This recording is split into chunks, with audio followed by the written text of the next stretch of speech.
ओम शांति। अव्यक्त मुरली रिवाइज 2/9/75। सार है, दिल रूपी तख्त नशीन ही सतयुगी विश्व के राज्य का अधिकारी। क्या आप बच्चे अपने को त्रिमूर्ति तख्त नशीन समझते हो? आज की सभा त्रिमूर्ति तख्त नशीन की है। अपने त्रिमूर्ति तख्त को जानते हो ना? एक है अकाल मूर्त आत्मा का यह भ्रिकुटी रूपी तख्त, दूसरा है विश्व के राज्य का तख्त, तीसरा है सर्वश्रेष्ठ बाप दादा का दिल रूपी तख्त। ऐसे हरेक अपने को तीनों ही तख्तों पर नशीन अनुभव करते हो या सिर्फ जानते हो? क्या आप ज्ञान स्वरूप हो या अनुभव स्वरूप भी हो? मैं श्रेष्ठ आत्मा अनेक बार इसके तख्त नशीन बनी हूँ। ऐसे अनेक बार की स्मृति स्पष्ट रूप में और सहज रूप में अभी अभी की बात महसूस होती है। कब की बात नहीं, लेकिन अब की बात है। ऐसा अनुभव करने वाले बाप दादा के अति स्नेही और अति समीप हैं। इन सब तख्तों का आधार बाप दादा के दिल तख्त नशीन बनना है। उसके लिए मुख्य साधन कौन सा है, उसको जानते हो? सहज साधन है ना? कौन सा साधन है? दिल तख्त। जो स्वयं तख्त नशीन है वह अच्छी तरह जानते हैं कि बाप दादा को सबसे प्रिय कौन सा बच्चा लगता है। बाप को दुनिया वाले क्या समझते हैं कि बाप भगवान क्या है? गॉड इज ट्रुथ, सत्य को ही भगवान कहते हैं। बाप दादा सुनाते भी सत्यनारायण की कथा है और स्थापना भी सतयुग की करते हैं। तो बाप को जो सत बाप, सत टीचर, सत गुरु का प्रैक्टिकल पार्ट बजाते हैं, तो सत बाप को क्या प्रिय लगता है? सच्चाई। जहाँ सच्चाई है अर्थात सत्यता है, वहाँ स्वच्छता व सफाई अवश्य ही होती है। गायन भी है, सच्चे दिल पर साहबराजी। दिल तख्त नशीन सर्विसेबल अवश्य हैं, लेकिन सर्विसेबल की निशानी संबंध और संपर्क में सच्चाई और सफाई हर संकल्प और बोल में दिखाई देगी। अर्थात ऐसे दिल तख्त नशीन श्रेष्ठ आत्मा का हर संकल्प सत होगा, हर वचन सत होगा। सत अर्थात सत्य भी और सत अर्थात सफल भी। अर्थात कोई भी संकल्प व बोल व्यर्थ व साधारण नहीं होगा। ऐसे सर्विसेबल जिनके हर कदम में, हर समय की निगाह में अर्थात दृष्टि में सर्व आत्माओं के प्रति निस्वार्थ सेवा ही सेवा दिखाई देगी। सोते भी सेवा, जागते भी सेवा और चलते हुए भी सेवा। सिवाय सेवा के स्वप्न में भी कोई बात नहीं होगी। ऐसा सेवाधारी जो अचल और अथक होगा, ऐसा ही बाप दादा के दिल तख्त नशीन होता है। समझा निशानी क्या होती है?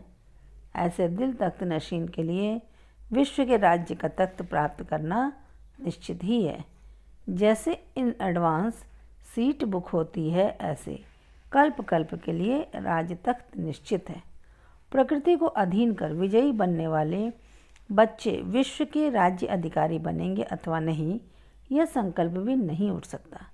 प्रकृति ऐसे अपने विजयी मालिक के आगे पीछे दासी के समान झुकती रहती है व प्रणाम करती रहती है। हर समय सदा सेवाधारी श्रेष्ठ आत्मा के आगे सेवाधारी बनकर रहती है। ऐसा अपना श्रेष्ठ स्वरूप दिखाई दे रहा है ना? अब तो प्रकृति आपका इंतज़ार कर रही है अपने ऐसे मालिक की सेवा के लिए। सागर भी, धरनी भी ऐसे विश्व के मालिक की सेवा अर्थ स्वयं को अब संपन्न बना रहे हैं। देख रहे हो उनकी तैयारियां? जैसे भक्त लोग देवियों की, देवताओं की, शक्तियों की शालिग्राम रूप की पूजा करते हुए जोर शोर से आह्वान कर रहे हैं। अपनी प्यारी निद्रा को भी त्याग चिल्ला चिल्ला कर आप सबका आह्वान कर रहे हैं कि कहीं हमारी वरदानी महादानी आत्माएं व हमारे इष्ट देव हमारी भी सुन लें, अप्राप्ति से प्राप्ति करा दें। ऐसे ही अब समय समीप होने के कारण भक्तों के साथ साथ प्रकृति भी आपका आह्वान कर रही है कि कब हमारे सत्व प्रधान मालिक हमारे ऊपर राजी हों। आप राज्य करेंगे और प्रकृति भी सत्व प्रधान चोला धारण करेगी। क्या प्रकृति का आह्वान, भक्तों का आह्वान दिखाई व सुनाई दे रहा है? इनके आह्वान के साथ दूसरी ओर बाप दादा भी आह्वान कर रहे हैं कि समान और संपूर्ण बनकर सूक्ष्म वतन निवासी फरिश्ता बनकर बाप के साथ घर चलें। चलना है या संगम ज़्यादा भाता है? क्या एवर रेडी बन गए हो?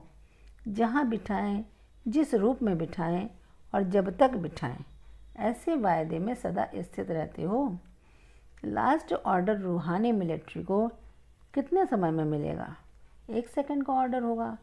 1 घंटा पहले इत्तला नहीं होगी। तब तो 8 रत्न निकलते हैं। डेट निश्चित बता करके पेपर नहीं लेंगे।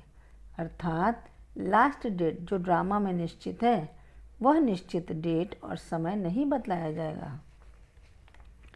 यह तो एवरेज बताया जाता है, लेकिन लास्ट पेपर एक ही क्वेश्चन का और 1 ही सेकंड का होगा। इसलिए बच्चों को एवर रेडी बनना है।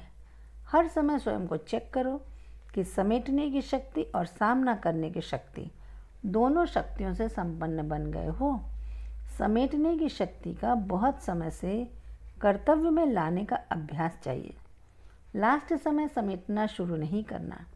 समेटते ही समय बीत जाएगा। समेटने का कार्य तो अब संपन्न होना चाहिए। तब एक बल, एक भरोसा व निरंतर तुम्ही से खाऊं, तुम्ही से बैठूं, तुम्ही से बोलूं और तुम्ही से सुनूं का किया हुआ वायदा निभा सकेंगे।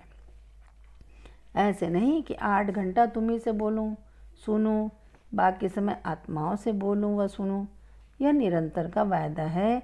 इसमें चतुर नहीं बनना। बाप की दी हुई पॉइंट्स बाप के आगे वकील के रूप में नहीं रखना। अमृत वेले कई वकील बनकर आते हैं। वकालत सतयुग में नहीं होगी। इसलिए बाप दादा के आगे ऐसा नटखटपन नहीं करना। वकील की बजाय जज बनो। लेकिन किसका? स्वयं का जज बनना, दूसरों का नहीं। बाप दादा को सारे दिन में अमृत बेले के समय बच्चों के विचित्र खेल देखते हर्षित होने को मिलता है। उस समय हर एक का फोटो निकालने योग्य पोज वो पोजीशन होती है। साक्षी होकर आप एक दिन भी देखो तो बहुत हंसोगे। कोई योद्धा बनकर भी आते हैं। बाप के दिए हुए शस्त्र बाप के आगे यूज़ करते हैं। आपने ऐसे कहा है, ज्ञान ऐसा कहता है। बाप मुस्कुराते हैं, खेल देखते रहते हैं। योद्धा की बजाय विजयी बनो, तब ही त्रिमूर्ति तख्त नशीन बन सकोगे। समझा? अच्छा, ऐसे सदा विजयी, सर्व वायदे निभाने वाले बाप दादा के अति स्नेही और समीप, प्रकृति को दासी बनाने वाले और सर्व आत्माओं की सर्व मनोकामनाएं पूर्ण करने वाले श्रेष्ठ आत्माओं को बाप दादा का याद, प्यार और नमस्ते।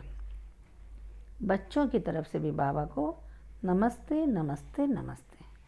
दूसरी मुरली 5-9-75। सार, फरिश्ता स्वरूप की स्थिति। फरिश्ते स्वरूप की स्थिति में सदा स्थित रहते हो। फरिश्ते स्वरूप की लाइट में अन्य आत्माओं को भी लाइट ही दिखाई देगी।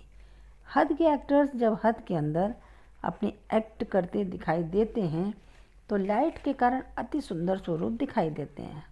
वही एक्टर साधारण जीवन में साधारण लाइट के अंदर पार्ट बजाते हुए कैसे दिखाई देते हैं? रात दिन का अंतर दिखाई देता है ना। लाइट का फोकस उनके फीचर्स को ही परिवर्तित कर देता है। ऐसे ही बेहद ड्रामा के आप हीरो हीरोइन एक्टर्स अव्यक्त स्थिति की लाइट के अंदर हर एक्ट करने से क्या दिखाई देंगे?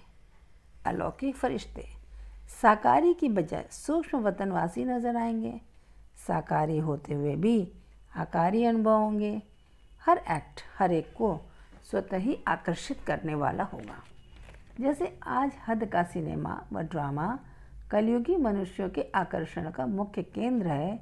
छोड़ना चाहते हुए और न देखना चाहते हुए भी हद के एक्टर्स की एक्ट अपनी ओर खींच लेती है, लेकिन उसका आधार लाइट है।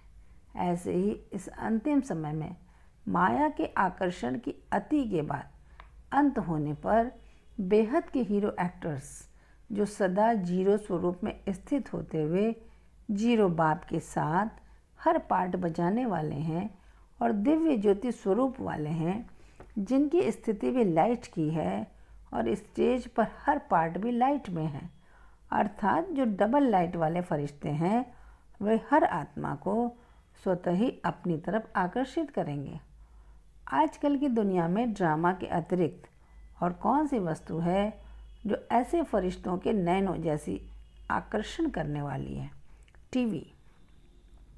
जैसे टीवी द्वारा इस संसार की कैसी कैसी सीनरियाँ देखते हुए कई आकर्षित होते अर्थात गिरती कला में जाते हैं, ऐसे ही फरिश्तों के नयन दिव्य दूरदर्शन का काम करेंगे।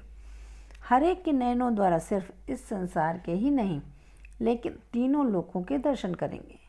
ऐसे फरिश्तों के मस्तक में चमकती हुई मणि आत्माओं को सर्च लाइट व लाइट हाउस के समान स्वयं का स्वरूप, स्वमार्ग और श्रेष्ठ मंजिल का स्पष्ट साक्षात्कार कराएंगी। ऐसे फरिश्तों के युक्त युक्त बोल अर्थात अमूल्य बोल हर भिखारी आत्मा की रत्नों से झोली भरपूर करेंगे। जो गायन है, देवताएं भी भक्तों पर प्रसन्न हो फूलों की वर्षा करते हैं। ऐसे आप श्रेष्ठ आत्माओं द्वारा विश्व की आत्माओं के प्रति सर्वशक्तियों, सर्वगुणों तथा सर्व वरदानों की पुष्प वर्षा सर्व के प्रति होगी। तब ही आप सबको देवता अर्थात देने वाला समझकर भक्तगण द्वापर युग से देवताओं का गायन और पूजन करते आ रहे हैं, क्योंकि अंत समय सर्व आत्माएं, विशेष करके वे भारतवासी आत्माएं, देवता धर्म की अंत तक वृद्धि पाने वाली आत्माएं, जो सतयुग में आपके देवताई रूप की पालना तो नहीं लेंगी, लेकिन बाद में इस धर्म की वृद्धि होने के समय से लेकर अंत तक के समय में आपका देवता रूप, दाता रूप अर्थात अथवा वरदाता रूप अनुभव करेंगी। आपके अंतिम देवता रूप की अनेक प्राप्तियों के संस्कार व स्मृतियाँ सर्व आत्माओं में मर्ज रहती हैं अर्थात समाई हुई रहती हैं। इस कारण प्रैक्टिकल रूप में सतयुगी सृष्टि में न आते हुए भी द्वापर में सृष्टि मंच पर आते ही देवता स्वरूप की प्राप्ति की स्मृति इमर्ज हो जाती है और गायन पूजन करते रहते हैं। समझा अपने अंतिम फरिश्ते स्वरूप को? ऐसे बेहद के एक्टर्स स्वतः अपनी तरफ आकर्षित नहीं करेंगे। यही डबल लाइट स्थिति और स्टेज आप सबको और बाप को प्रत्यक्ष करेगी। जीरो और हीरो दोनों प्रत्यक्ष होंगे। समझा? लाइट चली गई। फिर बाबा बोले, अभी भी देखो लाइट से कितना काम होता है।